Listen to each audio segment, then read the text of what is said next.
Your Best Year Ever by Michael Hyatt. Imagine this scene. It's the 2008 Big Ten Indoor Track Championship. The race is the 600-meter final, and a decorated runner named Heather Kampf is sitting in second place, just entering the final lap, perfectly positioned to take the lead. She's a champion. This is her moment. The crowd is roaring, and then, in a heartbeat, her heel gets clipped. She goes down hard. This isn't just a stumble.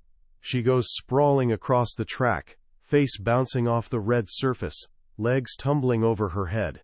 It's a brutal fall. The crowd gasps in unison.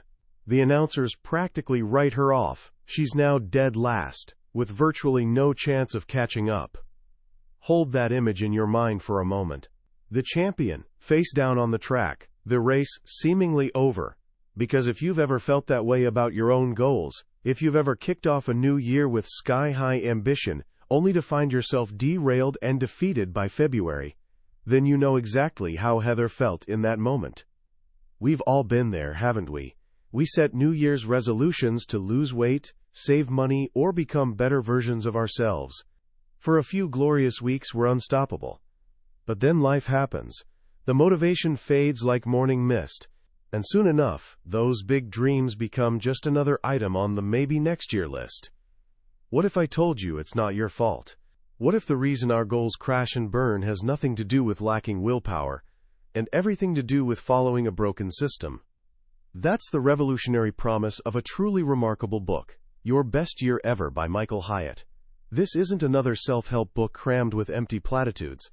Hyatt, who spent years as CEO of a $250 million corporation and is now a world-renowned leadership mentor, has invested decades researching the science of achievement and testing his findings with over 25,000 students.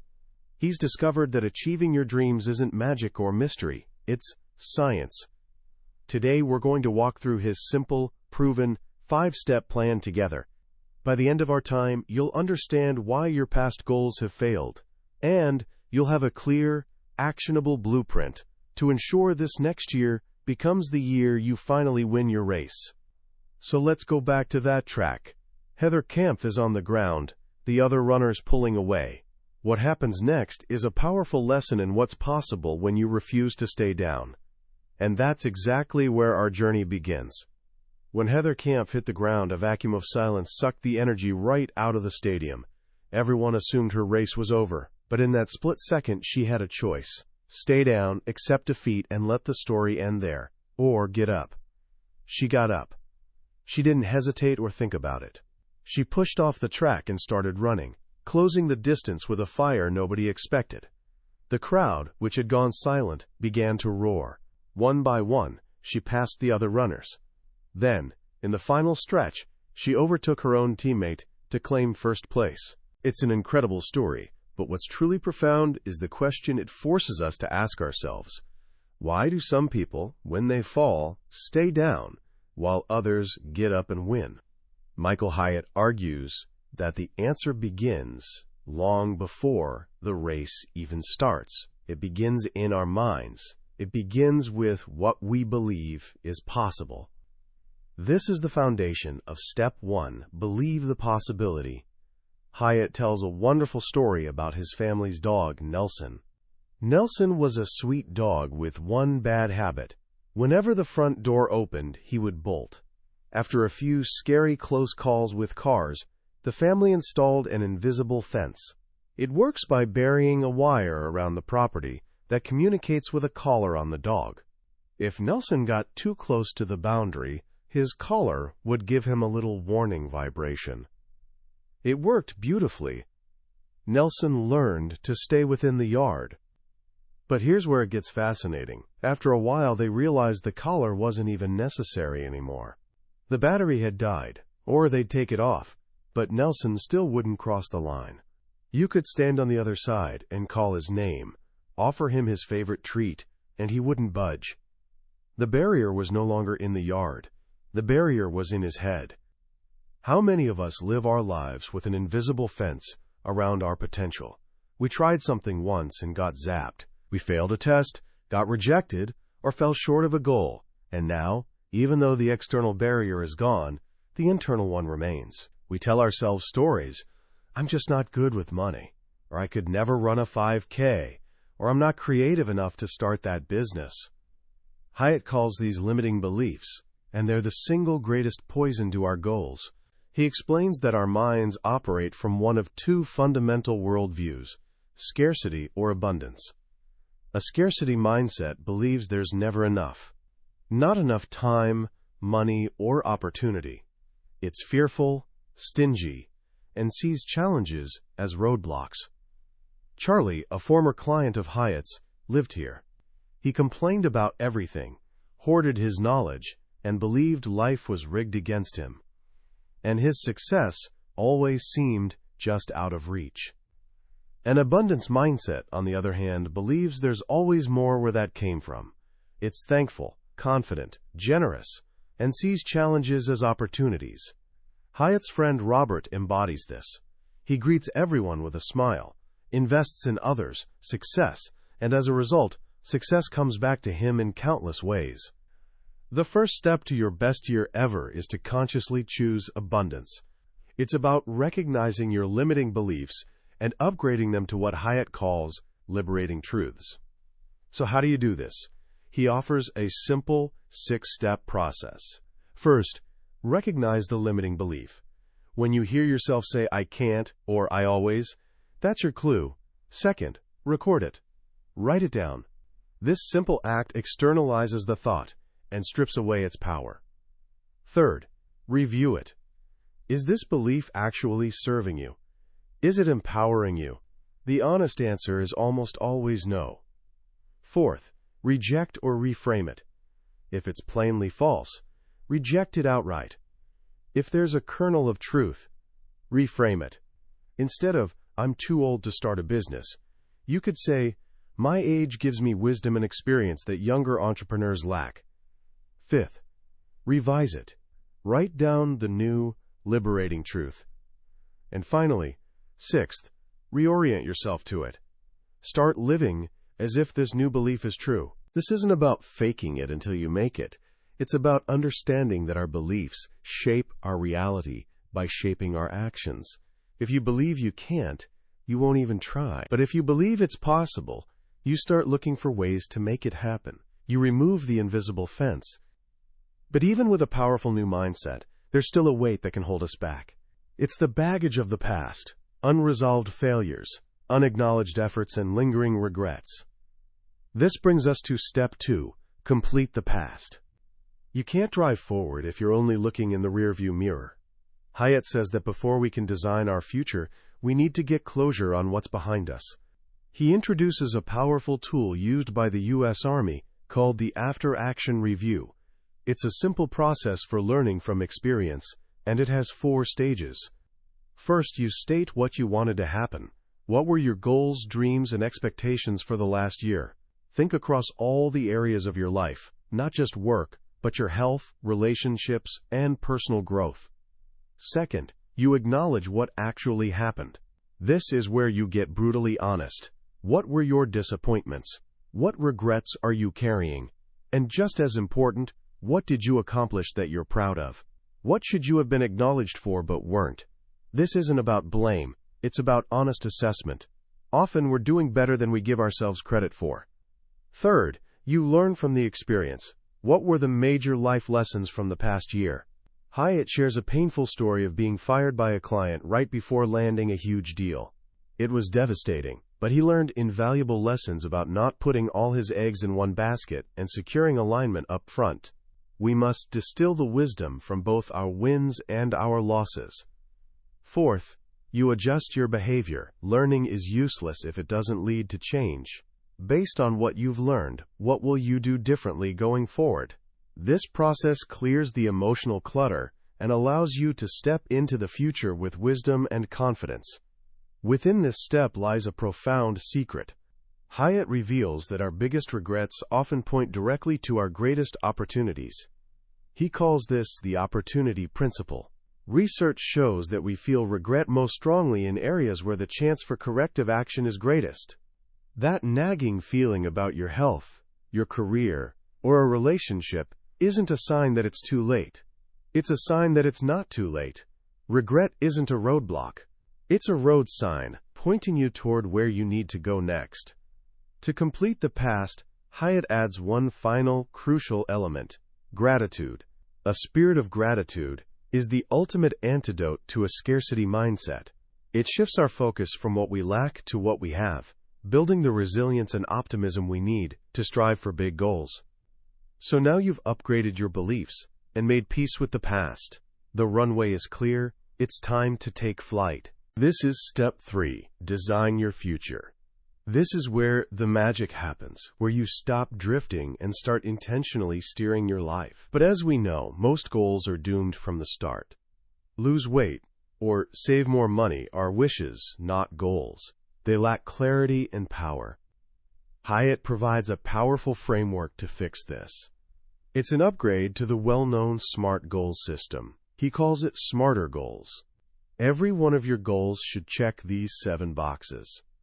The first letter stands for specific. A vague goal has no power. Don't just say write a book. Say, finish the 50,000-word first draft of my fantasy novel. The second letter is for measurable. How will you know when you've succeeded? Make more money is not measurable.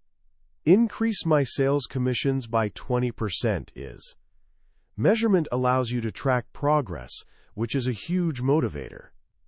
The third letter stands for actionable. A great goal starts with a strong action verb. Not be more healthy, but walk for 30 minutes, 5 times a week. The fourth letter is for risky. This is Hyatt's brilliant twist. The old version stood for realistic, but he argues that realistic goals are boring. They don't inspire us. We need goals that stretch us, that pull us out of our comfort zone, and into what he calls the discomfort zone. This is where growth happens. If you know exactly how to achieve a goal the moment you set it, it's probably not big enough. You want to aim for something that makes you a little nervous, a little scared. But be careful not to enter the delusional zone, a goal so impossible it only leads to failure. The sweet spot is a risky goal that forces you to grow. The fifth letter is for time-keyed. Goals need deadlines. A goal without a deadline is just a dream. Acquire 5 new clients becomes powerful when you add, by June 30th. Deadlines create urgency and focus. The sixth letter stands for exciting. If your goal doesn't resonate with you on an emotional level, you won't have the fire to push through the tough times. It has to be something you want, not something you think you should want. Does this goal engage your heart? And finally, the seventh letter is for relevant. Your goals must align with your current season of life, your values, and each other. If you have a newborn at home, a goal to travel the world for 6 months probably isn't relevant right now. Using this smarter framework, you can design a portfolio of 7 to 10 powerful goals across the different domains of your life, from your finances and career to your health and relationships. Hyatt also makes a brilliant distinction between achievement goals, which are one-time accomplishments like running a marathon, and habit goals, which are ongoing activities like exercising 3 times a week. A great plan includes a mix of both. Now you have a fantastic plan, but a plan is just a map. You still need the fuel for the journey, especially when you hit what Hyatt calls the messy middle, that long, difficult stretch where the initial excitement has worn off and the finish line is nowhere in sight. This is why we need step 4. Find your why. Motivation is the engine that drives goal achievement. Hyatt says the most common reason people quit is that they lose their why.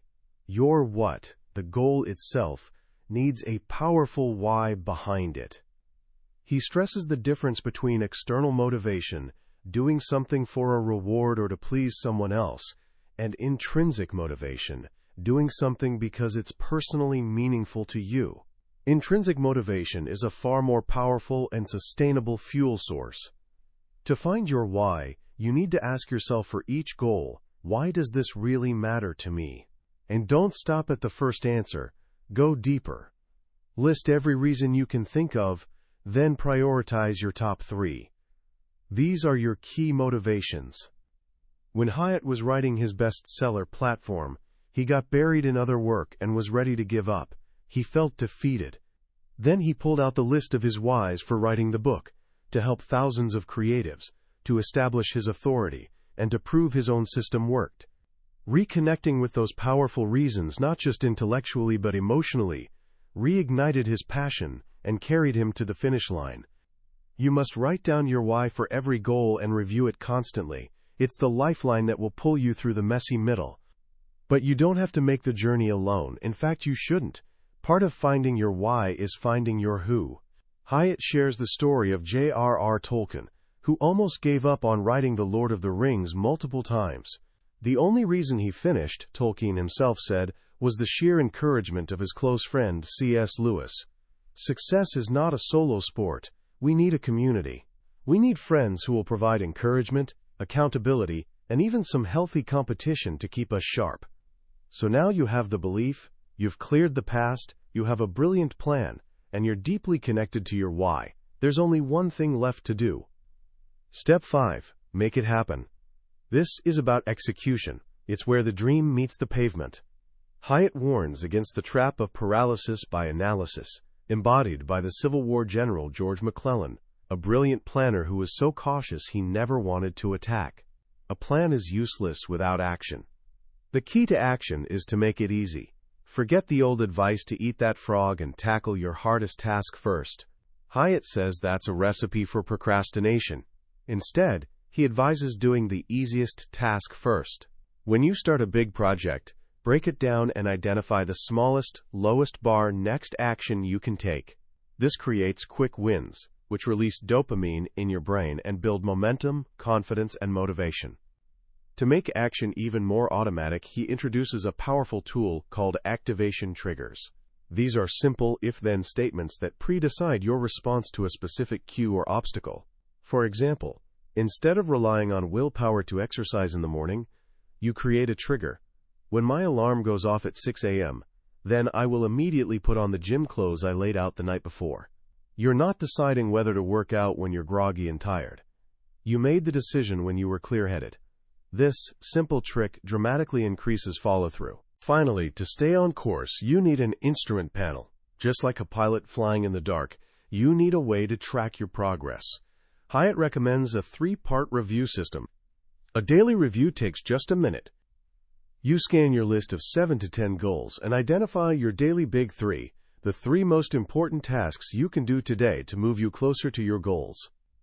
A weekly review is a bit deeper. You reconnect with your why, do a mini after-action review of the past week, and plan your weekly big 3 for the week ahead. And a quarterly review is a chance to step back and assess your goals themselves. Here, you have 5 options. You can rejoice in a goal you've achieved, recommit to one you're falling behind on, revise a goal that's no longer realistic, remove a goal that's no longer relevant, or replace a removed goal with a new one. This system keeps your goals alive, dynamic, and perfectly aligned with your life. This 5-step process, believe, complete, design, find, and make it happen, is a complete system for turning your biggest dreams into your daily reality. It's a roadmap that takes you from being a passive passenger in your own life to being the confident pilot, navigating toward the destination you've chosen. When you step back and look at your best year ever, you realize it's more than just a book about goal setting. It's a book about intentional living. The most powerful lesson, for me, isn't found in any single step, but in the elegant way all 5 steps work together. Hyatt understands that human beings are not robots. We can't just create a logical plan and expect to execute it flawlessly. We're emotional, psychological creatures, driven by belief, haunted by the past, and fueled by purpose. His system honors that reality. It starts with the heart and mind, upgrading your beliefs. Then it deals with the emotional baggage, completing the past. Only then does it move to the practical planning, designing your future. And it supports that plan with emotional fuel, finding your why, and a concrete execution system, making it happen. It's a holistic approach that addresses the entire person, not just the part of you that makes to-do lists. The idea that our biggest regrets reveal our greatest opportunities is a profound reframe that can turn sources of shame into sources of power. And the concept of designing goals that are risky, that live in the discomfort zone, is a liberating challenge to stop playing it safe and to start aiming for a life that truly excites us. So how can you begin to apply this wisdom today, right now? Let me offer 3 simple actions. First, identify just one limiting belief that's been holding you back. Maybe it's about your intelligence, your creativity, or your discipline. Write it down. Now, right next to it, write a new, liberating truth to replace it. For example, if your limiting belief is, "I'm terrible at public speaking," your liberating truth might be, "I am learning to share my ideas with confidence and clarity." Put this somewhere you can see it every day. This is the start of upgrading your internal software. Second, pick one goal that truly matters to you. It could be big or small. Now find your why. Write down at least 3 deep, personal reasons why achieving this goal is important to you. Not to impress anyone else, but for you. What will it bring to your life? How will it make you feel? Connect with that emotion. That feeling is the fuel you'll need when things get tough. And third, embody the leap principle Hyatt talks about at the end of the book. Never leave the scene of clarity without taking decisive action. You have clarity right now. So take that one goal you just identified and think of the absolute smallest, easiest, lowest bar next step you could take. Not the whole plan, just the very first step. Is it sending an email, making a phone call, Googling a piece of information? Whatever it is, do it now. Or, at the very least, pull out your phone and schedule it on your calendar for tomorrow. Don't let this moment of inspiration fade. Take a leap. That was a summary of Your Best Year Ever by Michael Hyatt. We've explored the core of his 5-step plan today, but I want to be honest with you. A summary is like looking at a travel brochure for a beautiful country. It can show you the pictures and describe the highlights, but it can never replace the experience of actually being there. The real magic of this book happens in the quiet moments of reading it, when a particular story connects with your own, or a simple exercise unlocks an insight you didn't see coming. This summary is your travel brochure. If anything we've discussed has sparked a sense of possibility within you, I wholeheartedly encourage you to book the trip. Grab a copy, because reading it isn't just about learning a new system. It's an experience that can genuinely change the trajectory of your year, and maybe even your life. You can find a link to the book in the description below. Also, if you found this journey valuable, please take a moment to like and subscribe. It tells us we're on the right track and ensures you won't miss our next deep dive into another life-changing book from the Billionaire's Bookshelf. Thank you for joining me. Let's keep growing together.